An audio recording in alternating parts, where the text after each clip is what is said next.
This is Calicat to the Calicatster, and this is post Disneyland return of the to Star Trek: Strange New Worlds. The episode aired while we were on the way back. Yeah, so here is the review of Terrarium, the penultimate episode of the season, the 9th one of 10. Enemy Mine ripoff, which has the Metron in the end. Spoiler for you. It's an Enemy Mine ripoff. It's sort of the Gorn battle, but not the Gorn battle, and the Metrons. If the actual Gorn fight with them later on is only a few years later, the Metron clearly just yeah. Anyway, so Ortega's they weren't going to kill the character. That was a given. It goes to a wormhole and a shuttle thing and ends up marooned on a planet, a space shuttle marooned on a planet with the Gorn. It's basically Marx Cards' parody of Gorn porn. No, it's not. It isn't really. It's Enemy Mine. But they discover a way to communicate. The crashed ship is a thing that it's a female Gorn, and of course in this version the enemy person gets spoiler, gets it, and then the Metron shows up. So there's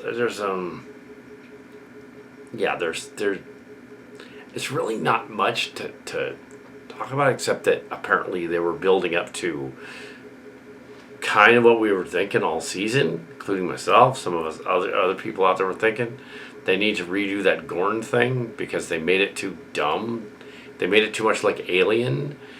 So suppose the Gorn that were encountered in the other story were a group of them, but not all of them, not representative of all of them, just some of them. That would be very Star Trek to do that and say like, okay, there's some of them that aren't out to either kill you or impregnate you with alien eggs.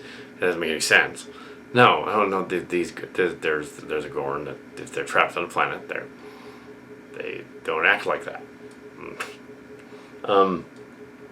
So they were going to go there. Now all they have to do is cement it in the finale.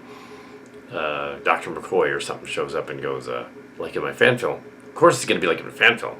And they're going to show up in the fan films and they're going to go like, oh, it was Regulon bloodworms the whole time, Jim. We cured them now. They're okay.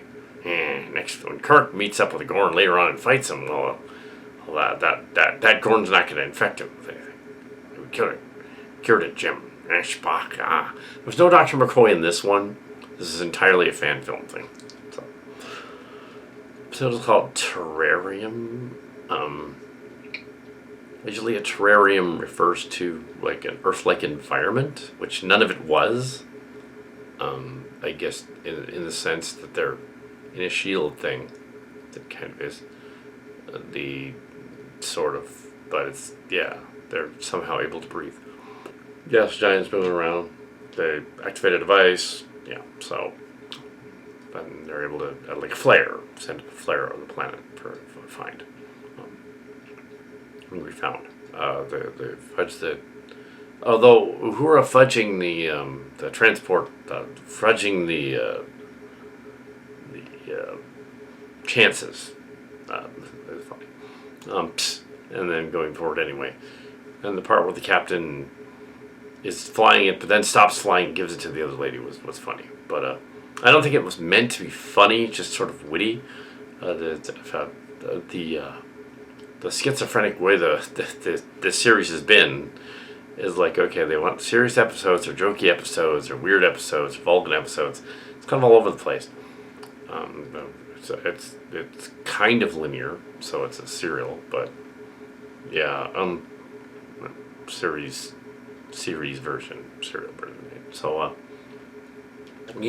I don't really have much extra to say about it. It follows it's the episode that aired on the 59th anniversary of Star Trek, and or around that, near that.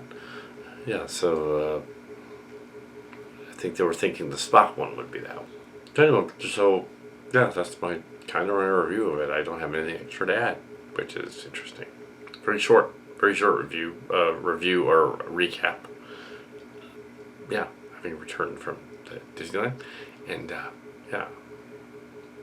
And no, we did not pitch to Hollywood people when we were at Disneyland.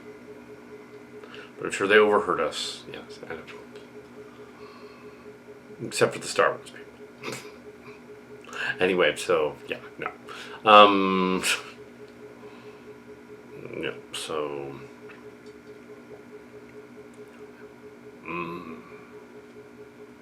I'd say other things from other stuff, but I don't have to. So yeah, although interestingly enough, our trilogy, which of fan films, which ends with the space troop that had the bloodworms becoming sort of pseudo bloodworms, becoming zombies again, and then invading the Federation thing. The zombie one, which has been up for like 3 or 4 days, is the most popular of the three. The trilogy, the third one's most popular. Anyway, so yeah, but so they this is however the Gorn one, where they show a Gorn who is not infected. So they were going to do that all along. I didn't know. Yeah.